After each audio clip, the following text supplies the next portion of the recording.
तर नमस्कार मंडळी, तन्वी फॅमिलीज ब्लॉगमध्ये तुमचं सर्वांचं स्वागत आहे। तर बघा, आज आपण बनवणार आहोत रवा उत्तप्पा। तर ते बनवण्यासाठी मी सर्वात आधी तुम्हाला साहित्य सांगते काय काय घेतलं। अर्धा किलो रवा घेतलेला आहे आपण, आणि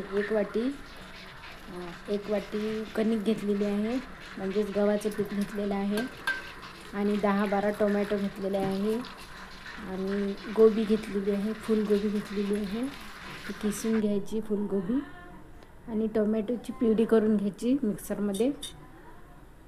तर बस बघा आता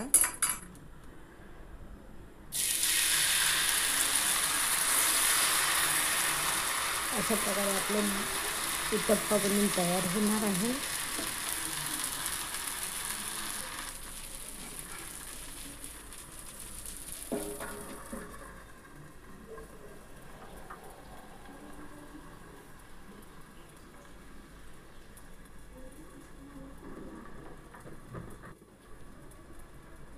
तर बघा कशा प्रकारे होणार आहे ते तुम्ही बघा, आणि तुम्ही पण घरी तुमच्या बनवून बघा उत्तप्पा।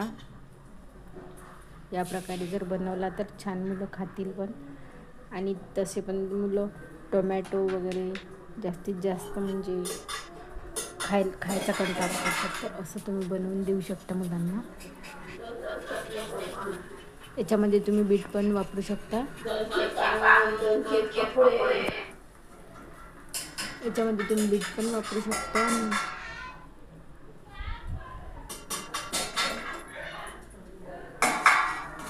याच्यामध्ये हळद टाकायची नाही। त्या सर्वात आधी अर्धा किलो रवा घ्यायचा, कणिक टाकायची, म्हणजे गव्हाचे पीठ टाकायचे त्याच्यामध्ये 1 वाटी। त्याच्यानंतर मग त्याच्यामध्ये तिखट टाकायचं, चवीनुसार तिखट टाकायचं, तुम्हाला जसं लागेल तसं चवीप्रमाणे मीठ टाकायचं।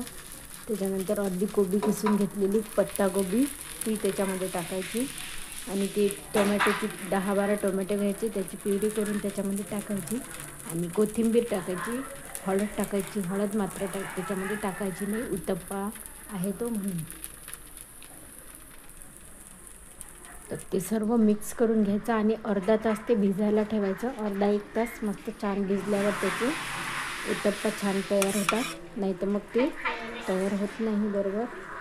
तर ही बघा, तन्वी आता टोमॅटो चिरून देत आहे मला। हे बघा, कोबी घेतलेली आहे, तुम्हाला मी ते आधी सांगितलेलंच आहे। तर मित्रांनो, तुम्हाला आमचे व्हिडिओ कसे वाटतात ते तुम्ही कमेंट्समध्ये नक्कीच सांगा, आणि आम्हाला सपोर्ट करा, सबस्क्राईब करा चॅनलला, लाईक करा, कमेंट्स करा। बघा, तन्वीचं काम चालू आहे। तन्वीला मी काही थोडं काम सांगत असते, आता तिला सुट्ट्या वगैरे लागलेल्या आहे म्हणून,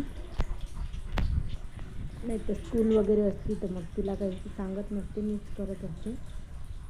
तरी मुलीला काही ना काही काम म्हणजे सांगावंच लागतं, नाही तर मग काही जमलं नाही तर मुलीला खूप त्रास होतो पुढे चालून।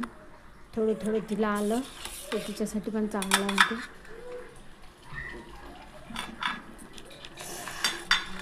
बघू शकता तुम्ही, मी सांगितल्याप्रमाणे तुम्ही हे असं मिक्स करायचं सर्व एकत्र, आणि 1 तास ते भिजायला ठेवायचं, आणि त्याच्यानंतर उत्तप्पा बनवायला घ्यायचा। आणि माझं जर काही चुकत असले तर मला कमेंट्समध्ये नक्कीच सांगा।